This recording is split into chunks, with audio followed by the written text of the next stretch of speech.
Selamat datang di channel Nasihat Kehidupan, channel yang selalu setia menemani Anda dengan kisah dan cerita yang menarik, seperti kisah berikut ini yang berjudul Antara Keris dan Syirik.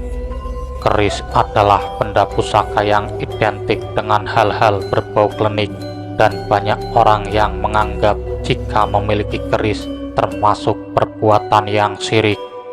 Anggapan itu bisa benar dan bisa juga salah, karena syirik itu bukan karena benda atau makhluk, tapi dari diri manusia itu sendiri. Kata keris jika dibalik menjadi syirik atau syirik, jadi memang sangat tipis batasannya, karena jika cara pandang kita terhadap keris keliru, maka akan membuat kita terjerumus dalam perbuatan syirik atau menyekutukan Allah.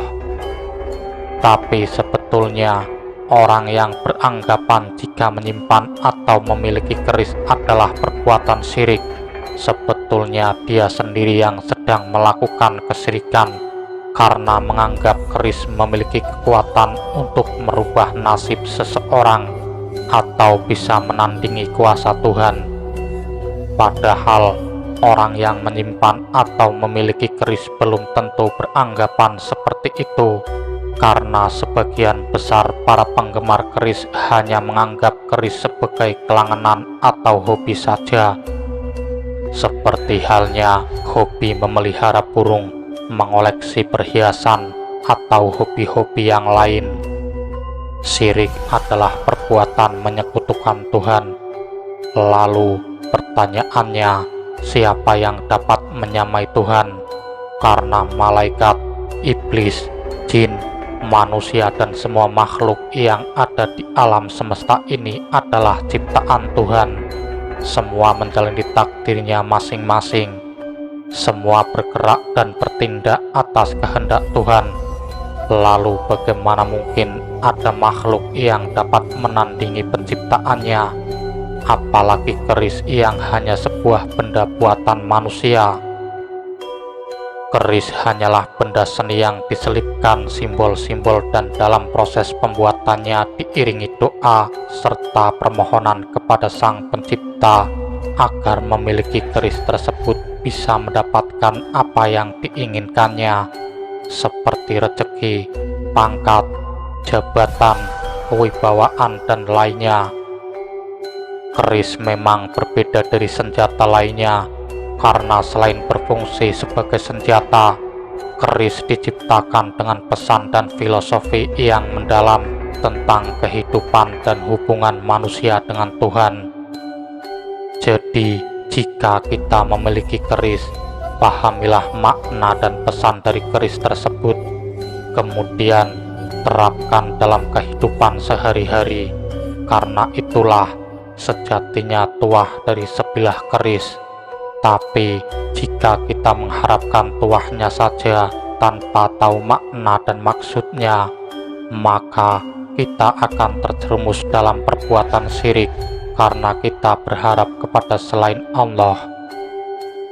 Jika kita mengkaji dan memahami tentang filosofi keris, maka tidak akan ada lagi anggapan syirik kepada keris, karena pada zaman dahulu keris justru digunakan sebagai media dakwah.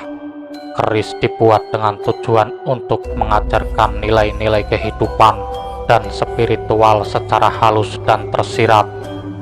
Keris merupakan pesan agar pemiliknya selalu berlaku baik, selalu mengingat dan mendekatkan diri kepada Tuhan, serta selalu mengikut sertakan Tuhan dalam setiap langkahnya. Sejatinya syirik itu tidak ada jika kita sudah bisa memahami jika Tuhan adalah pencipta dan yang lain adalah ciptaannya, karena tidak mungkin ada ciptaan yang dapat melawan atau menandingi ciptaannya. Semua makhluk di dunia ini hanyalah wayang yang menjalani lakonnya masing-masing.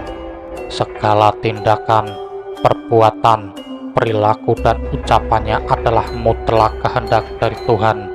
kita hanya merasa atau hanya seolah-olah bertindak atau berucap, tapi sejatinya semua tindakan dan ucapan kita, bahkan nafas kita adalah kehendaknya, karena kita atau manusia dan semua makhluk lainnya di jagat raya ini tidak memiliki kuasa apapun, bahkan atas dirinya sendiri.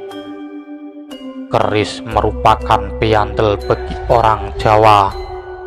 Piandel adalah sebuah keyakinan dan kepercayaan yang termanifestasi dalam wujud berbagai benda pusaka yang penuh misteri dan syarat makna yang harus dipahami dan dimengerti dengan pemahaman yang benar-benar mendalam.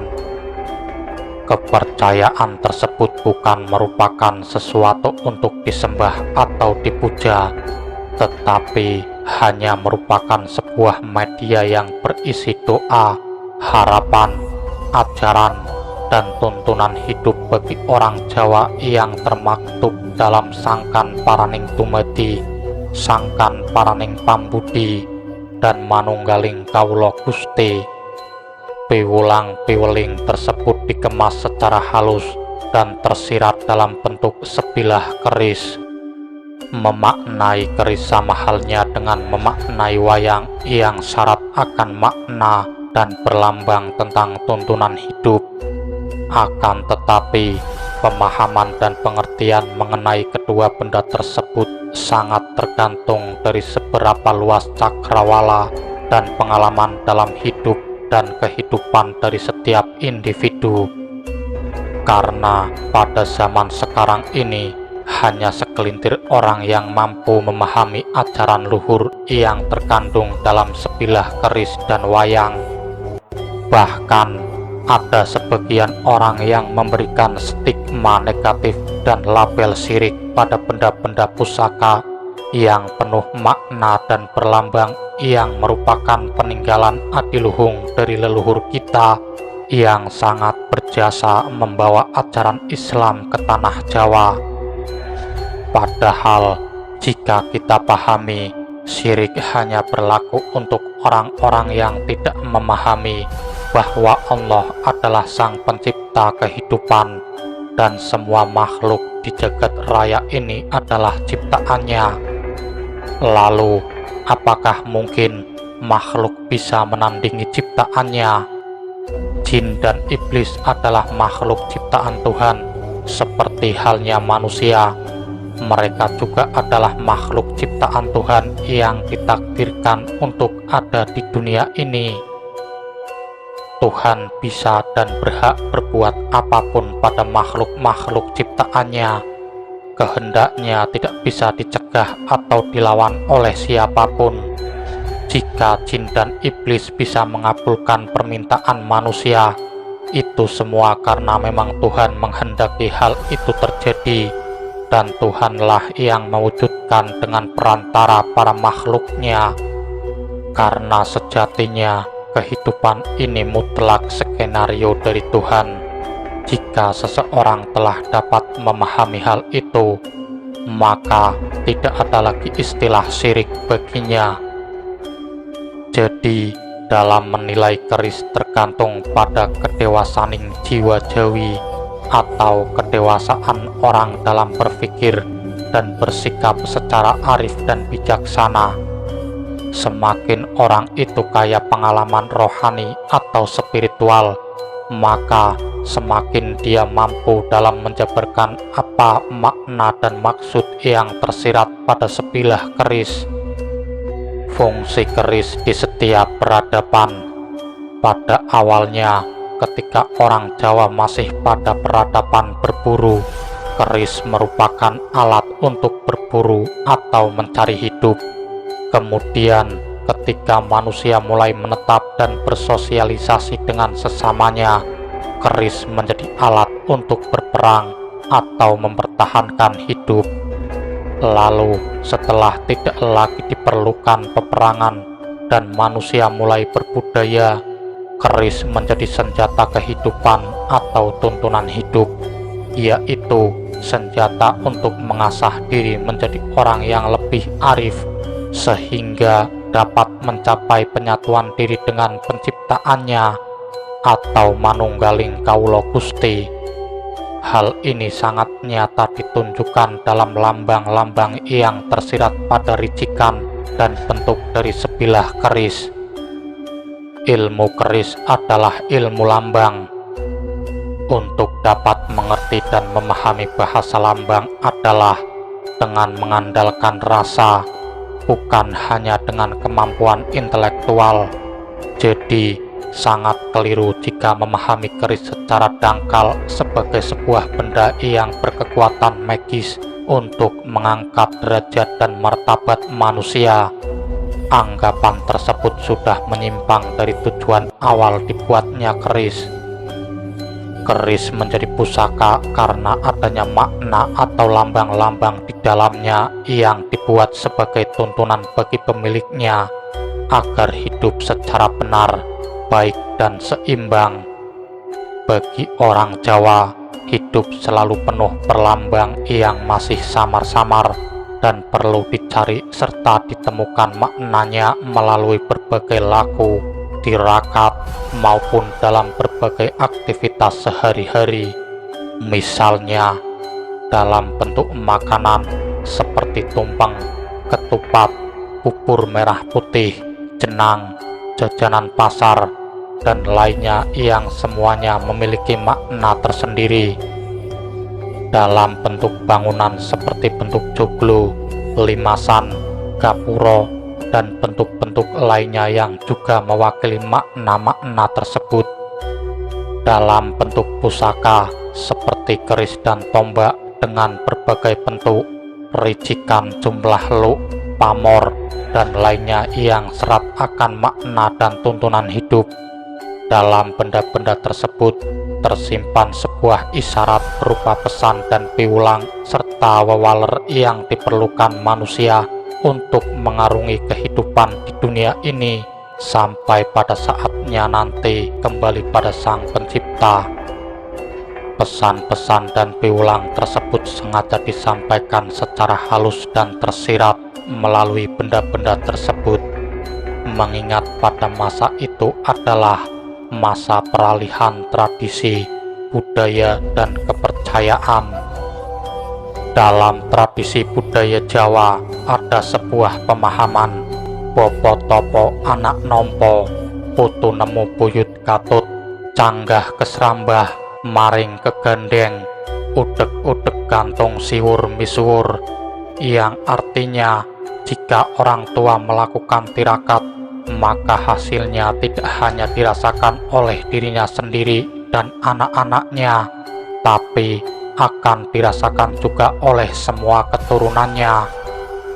Oleh karena itu, orang Jawa diajarkan untuk selalu hidup prihatin, eling lan waspodo, hidup penuh laku dan harapan.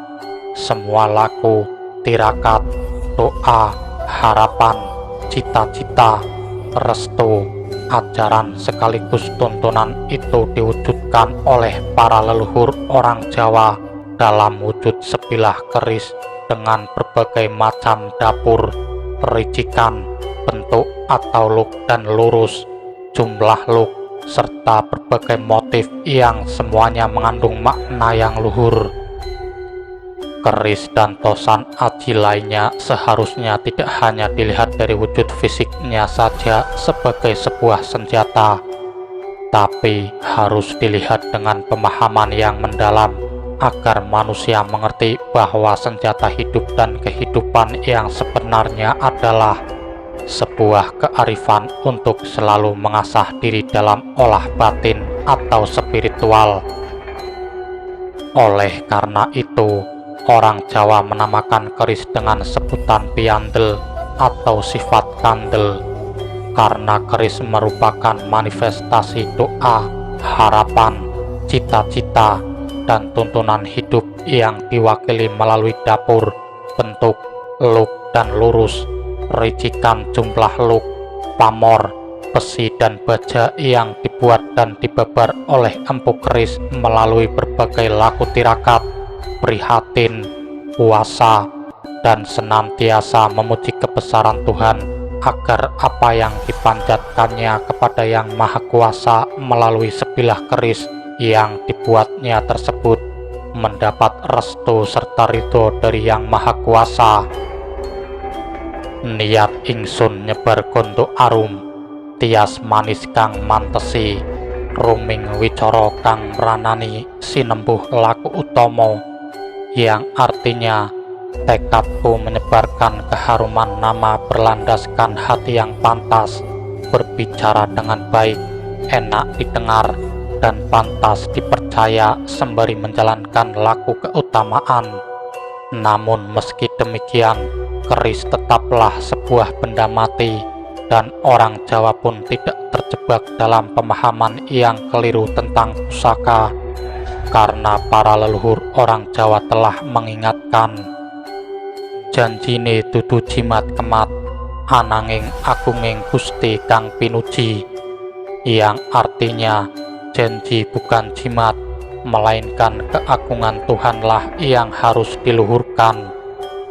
Nora kepingin misuwur krana peparinge leluhur, ananging tumindak luhur krana piwulange leluhur, yang artinya tidak ingin terkenal lantaran warisan leluhur, melainkan bertindak luhur karena melaksanakan nasihat dari para leluhur. Oleh karena itu, sejatinya keris bukanlah sebuah jimat, tetapi lebih sebagai piantel, sebagai sarana berbuat kebajikan dan memuji keagungan Tuhan bagi yang memahaminya, bagi yang mengerti sejatinya hidup dan kehidupan. Sekian dan terima kasih sudah menyimak sedikit informasi tentang keris yang dianggap syirik dan musyrik yang dapat kami sampaikan pada kali ini.